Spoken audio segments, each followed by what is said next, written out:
Hello everybody and welcome back to the Screen Watcher Reviews channel on YouTube. Today we are going into the second leg of my triple feature. It is Skyscraper, and let's just go ahead and jump right on into the review. The cast and crew was actually very large. I was not expecting it to be as large as it was, but we have the main characters of Dwayne Johnson, who played Will Sawyer.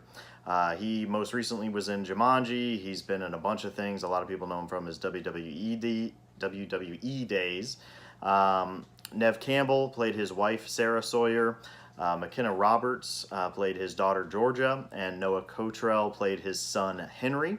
And then on the other side, not his family, we have Pablo Schreiber, who played Ben. A lot of people know him from Orange is the New Black. I also know him from 13 Hours, the true story of the Benghazi. That was actually one of my favorite movies of his. He's been in a couple of other things as well. You have Chin Han, who played Zhao Ji. He was the designer of the building that you see in the movie. He was in The Dark Knight. And then you have Roland Moeller, who plays Botha, who is the leader of the baddies who are going in to destroy the building and fight Dwayne Johnson's character throughout the entire film. Let's get into the trailer versus the movie. In the trailer, first I'm going to skip over the entire poster thing where he jumps 800,000 feet somehow across the crane into the building itself. In the movie, it's actually a much shorter distance, which I noticed. It actually looked more realistic, and he just barely makes it to the building, and he just grabs onto the scaffolding, and then it kind of falls out. So that's much better done in the movie than on the poster. So it's exacerbated on the poster. So for those of you who have seen the meme of how people he would have never made it into the building from the crane, it's much better done in the movie.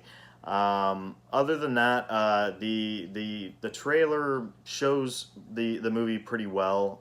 It looks more like Die Hard than pretty much anything. It's like a new version of Die Hard brought into the 2010s. And that's kind of what it is, but there's a lot more backstory added into it, which I enjoyed. You got to see kind of how Dwayne, or his character Will, lost his leg, which, to my knowledge, this is the first time where the hero had lost a limb. And to Dwayne's credit, he actually kept up the limp throughout the entire movie, and it was used against him in the movie, and it was used as a positive thing in the movie as well. So it was a critical part of his character development throughout the entire film.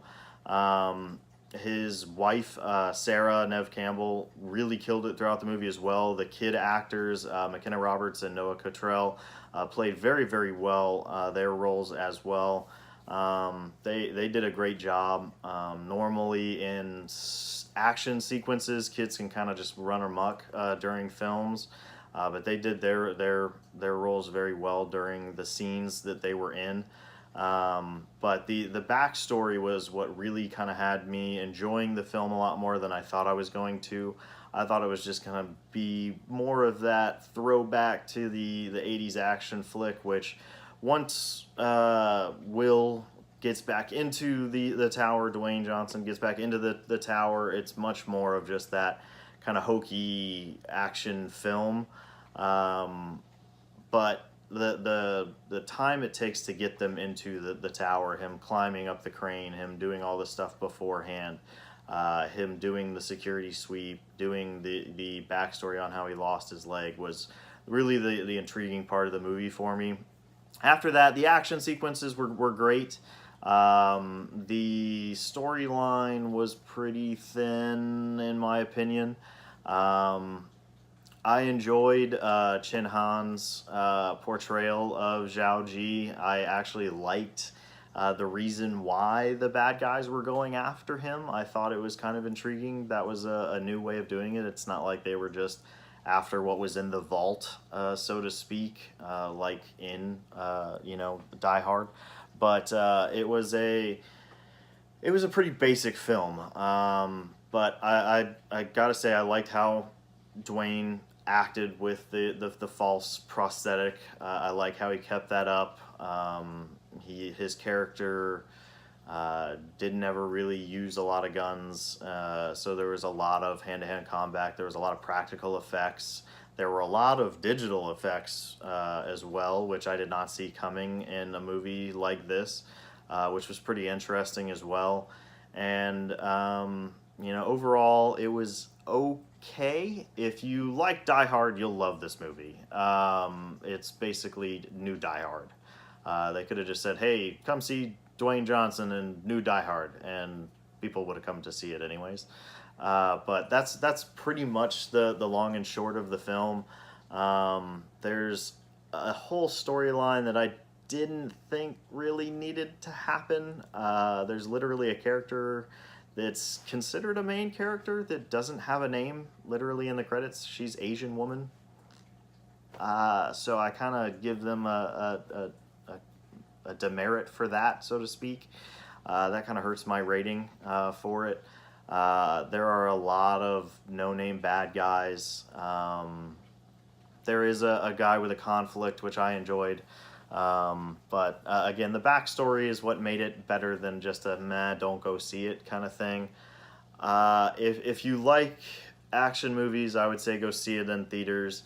If you liked Die Hard, go see it in theaters. If you're a big fan of Dwayne Johnson, or you know The Rock, if you know him from WWE, you know, if you're a big fan of him, go see it in theaters. If not, you know, but this might be a Redbox movie. It's definitely kind of a let's have an adult beverage or two and Redbox it with a pizza at home kind of thing, for me at least. I enjoyed my time there. It's not like I felt like I wasted my money, because again, there was more to it than I thought there was going to be, but that's about the long and short of it for me. But you know, hey, everybody has their own opinions, so let me know what you thought about it in the comments down below. That is my review for Skyscraper. I will go ahead and post this on here as quickly as I can. But let me know what you thought about it in the comments down below. Like the video, subscribe to the channel, it always helps me out. But hopefully your popcorn is always fresh, and enjoy your day at the cinema, be it at the movie theater or in your home theater like mine behind me. Have a great day, guys.